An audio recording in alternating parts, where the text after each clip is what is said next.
You weren't dumped. You weren't publicly humiliated. You weren't even told no outright, but you were ignored, brushed off, left hanging, and somewhere deep inside, it registered. Not as a moment, but as a message. A message that said, you don't matter that much. This is everyday rejection, and it's deadlier than the dramatic kind, because no one talks about it, and what you don't talk about owns you. Everyday rejection is subtle. It's your idea being talked over in a meeting. It's being left out of the group message. It's someone reading your text and choosing not to reply. These aren't scenes from a movie. They're not breakups or betrayals, but they chip away at your sense of value. You tell yourself, it's nothing. They're just busy. Don't be so sensitive.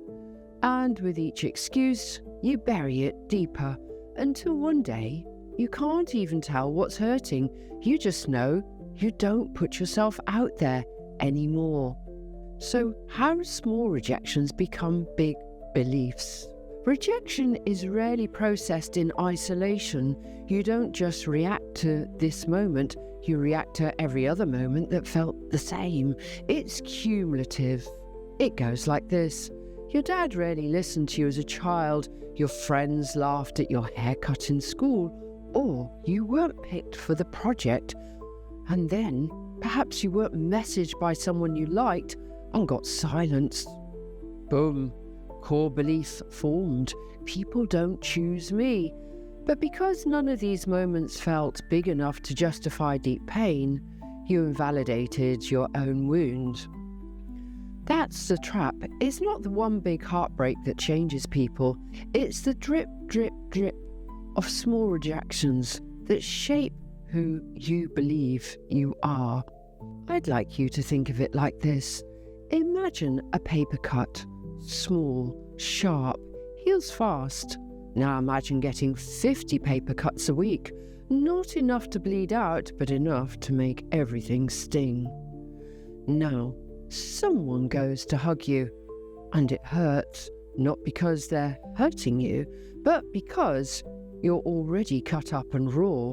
That's what it's like when you carry decades of micro-rejection. You flinch at kindness. You expect dismissal. You filter the world through a lens of I'm probably not wanted here. So let's look at the behavioural fallout.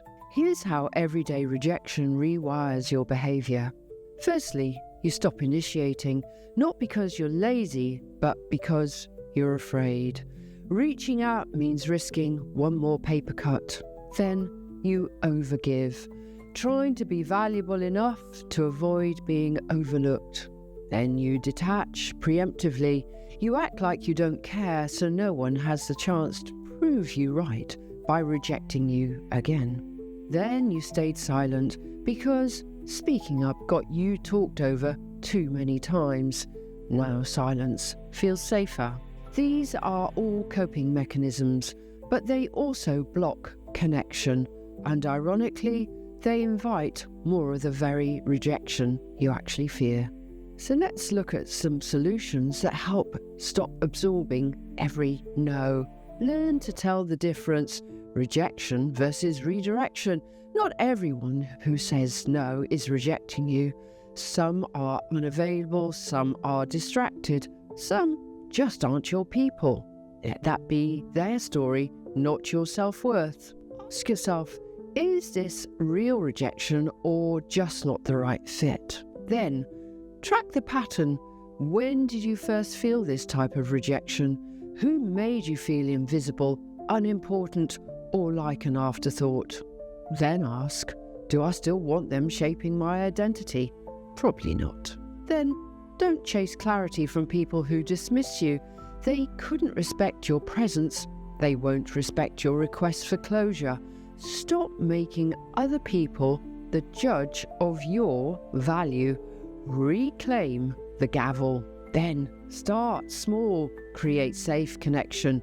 Test your voice in safe spaces. Speak up, share, initiate with people who've shown consistency. Give yourself evidence that rejection isn't guaranteed. Let the new data rewrite old stories.